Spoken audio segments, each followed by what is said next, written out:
Monster Girl Encyclopedia entry of Krampus. Black beastmen with a terrifying presence that inhabit snowy lands. Despite normally dwelling deep within desolate snowy mountains, as the special day of the winter season approaches, they become very active and start to appear even in other places, seeking human men.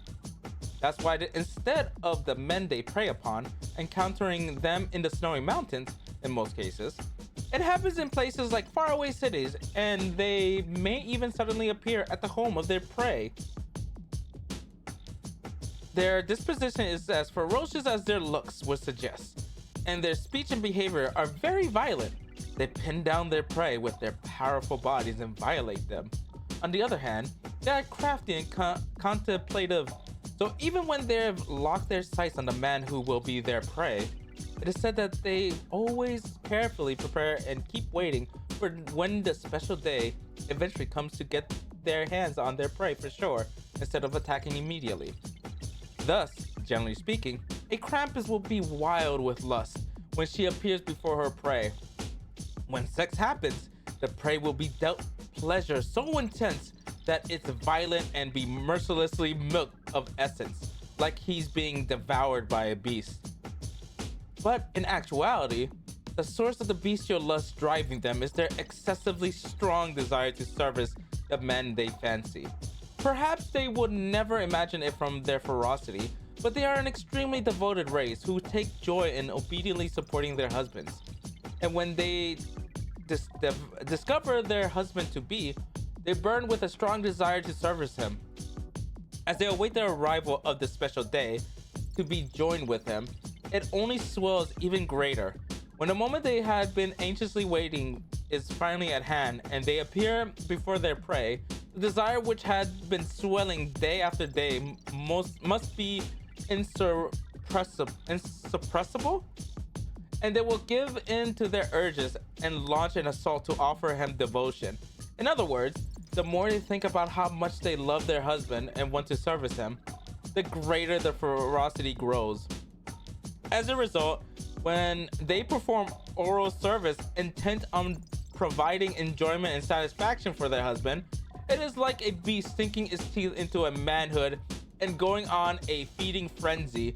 And when they offer their body and chastity to their husband for the sake of getting impregnated with his child, the sex is like copulating with a beast in estrus, as they ravish their mate by straddling him and slamming their hips into him wildly. In this manner, even though it is provided violently, it doesn't change the fact that it's still service.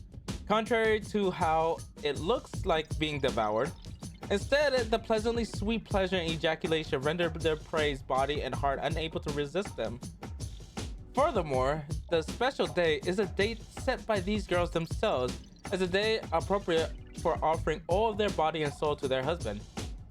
In most cases, the day chosen is a day with special meaning to their male prey, such as his birthday or a holiday that's important to many people, such as the Chief's God's Festival, which takes place during the winter season, and so on. They make many preparations for the day.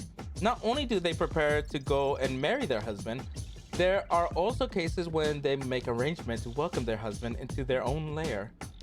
With the arrival of winter, carpet for their prey, without exception, is in a warm room where they provide a fancy dinner that they have prepared, as well as pleasure of such intensity as to be considered violent. Additionally, the aggressive nature of their devotion affects more than just sex.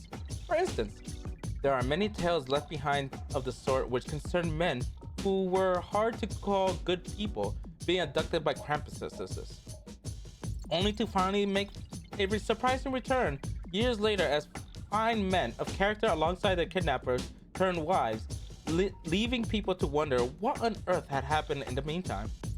Hence, depending on the region, Krampuses have come to be told of as monstrosities who come to punish bad children during the winter holidays. Yo, please. This is the best one. Besides the sinking your teeth in, this is the best one so far. Whew. Alright. Like,